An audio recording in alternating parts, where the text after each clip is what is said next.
मेष राशीच्या लोकांसाठी हा जून महिना घेऊन आलाय नवी प्रगती, नव्या संधी आणि महत्त्वाचे बदल.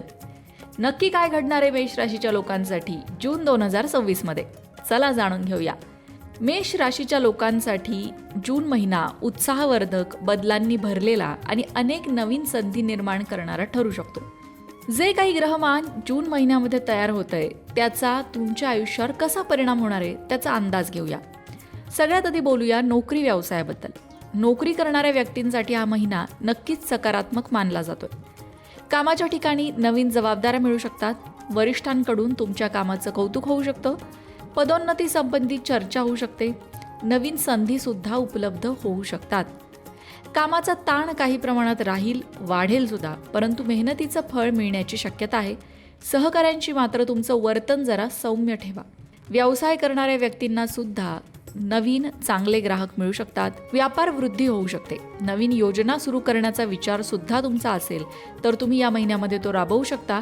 खास करून भागीदारीचे जे व्यवसाय आहेत त्यांना लाभ दिसतो आहे. आर्थिक स्थितीबद्दल बोलण्याआधी, जर तुमचे पैसे सतत खर्च होत असतील, मेष राशीच्या लोकांना बचत होत नाही असं वाटत असेल, तर पैसा आकर्षित करण्याचे कोणते तंत्र आहे किंवा कोणते उपाय आहेत ज्यामुळे आपली ऊर्जा पैसा आकर्षित करते, या संदर्भात एक पॉडकास्ट आपल्या लोकमत भक्ती चॅनलवर आहे. चक्रा हीलर वनश्री पांडे या त्यामध्ये मार्गदर्शन करतात. त्यात त्यांनी अगदी बिना खर्चिक असे सोपे उपाय दिलेले आहेत, जे करून आपण आपली मानसिकता बदलू शकतो आणि पैसा आकर्षित करणारी ऊर्जा आपल्या भोवती तयार करू शकतो. त्यामुळे मेष राशीच्या लोकांची जी ही तक्रार आहे की पैसा हातात राहत नाही, त्यासाठी मेष राशीची लोक नक्कीच तो पॉडकास्ट बघून त्याप्रमाणे उपाय करू शकतात. जून महिना मात्र तुमच्यासाठी आर्थिकदृष्ट्या मध्यम प्रगतीचा म्हणावा लागेल. उत्पन्न वाढण्याची शक्यता असली तरी खर्च सुद्धा वाढू शकतात.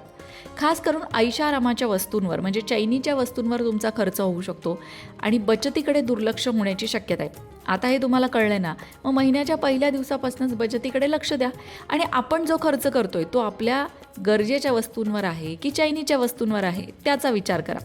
ज्योतिषशास्त्र किंवा राशी भविष्य हे यासाठीच असतं, आपल्याला सावध करणं. काय धोके आहेत पुढे याचा अंदाज आला की माणूस सावरून चालतो.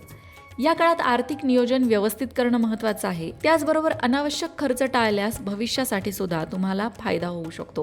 काही व्यक्तींना मात्र जुने अडकलेले पैसे परत मिळण्याची शक्यता या काळात निर्माण होते. तसं ग्रहमांतरी आहे. कौटुंबिक जीवनाबद्दल बोलायचं झालं तर घरातील वातावरण सर्वसाधारणपणे आनंदी असेल. कुटुंबासोबत वेळ घालवल्याने मानसिक समाधान तुम्हाला मिळेल. एखादं शुभ कार्य, धार्मिक कार्यक्रम, नातेवाईकांच्या भेटीगाठी या महिन्यात होण्याची शक्यता आहे. सगळ्यात महत्त्वाचं म्हणजे रागावर नियंत्रण ठेवा. छोट्या गोष्टींवरनं वाद टाळा आणि घरातल्या ज्येष्ठांचा सल्ला तुमच्या दैनंदिन आयुष्यात नक्की घ्या, तो तुम्हाला उपयोगी पडेल. जोडीदारासोबतचा जो काही तुमचा संवाद आहे तो स्पष्ट ठेवा, नाहीतर अनावश्यक वादविवाद होऊ शकतात. प्रेमसंबंधांच्या बाबतीत बोलायचं झालं तर भावनिक जवळीक वाढण्याची शक्यता आहे. अविवाहित व्यक्तींना नवीन ओळखीतून नवं नातं निर्माण होण्याची शक्यता आहे. त्याचबरोबर जे प्रेमात आहेत त्यांचे काही जुने गैरसमज असतील तर ते दूर होऊ शकतात. नातेसंबंधांमध्ये सुधारणा होऊ शकते आणि विवाहासंबंधी चर्चा सुद्धा पुढे जाऊ शकते. मात्र संशय आणि अहंकार यापासून दूर राहायचं आहे. मेष राशीच्या लोकांचं डोक्यात आलं, ताडताड बोलून मोकळे झाले किंवा एकदा राग डोक्यात गेला की मग मागचं पुढचं बघत नाही, अतिस्पष्ट बोलतात आणि सगळ्यांची दुश्मनी ओढावून घेतात. त्यामुळे तिथे थोडीशी सावधगिरी बाळगायची आहे. नात्यामध्ये भावनिक ओलावा असणं गरजेचं असतं. तुम्ही समोरच्याला गृहीत प्रेमाच्या बाबतीत तरी नाही धरू शकत.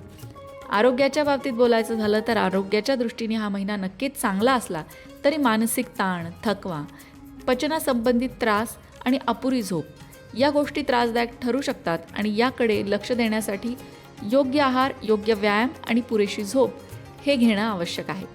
विद्यार्थ्यांसाठी हा महिना अभ्यासावर लक्ष केंद्रित करण्याचा असणार आहे. सुट्टी आता संपणार आहे. भरपूर मौज मजा करून झालेली आहे, तेव्हा आता पूर्ण लक्ष अभ्यासावर द्या. मेहनतीनुसार चांगले परिणाम तुम्हाला मिळतील. खास करून स्पर्धा परीक्षांची तयारी करणाऱ्या विद्यार्थ्यांनी नियमित अभ्यास करावा, वेळेचं नियोजन करावं आणि तुम्हाला विचलित करणाऱ्या ज्या गोष्टी आहेत त्यापासून दूर राहावं. जून 2026साठी काही उपाय तुम्ही करू शकता.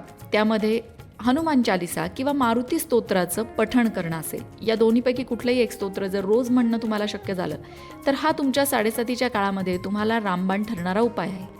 त्याचबरोबर तुम्हाला जर तुमच्या करिअरमध्ये, नोकरीमध्ये, व्यवसायामध्ये प्रगती हवी असेल तर रोज सकाळी सूर्याला अर्घ्य देणं तुमच्यासाठी नक्कीच लाभाचं ठरेल.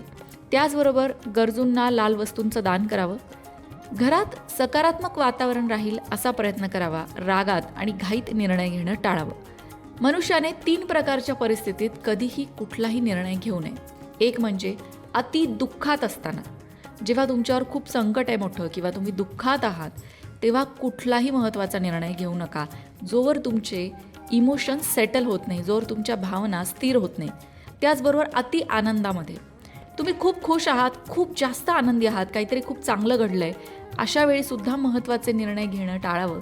कारण अति एक्साइटमेंट किंवा अति आनंदाच्या भरातसुद्धा चुकीचे निर्णय घेतले जाऊ शकतात जे पुढे जाऊन त्रासदायक ठरू शकतात.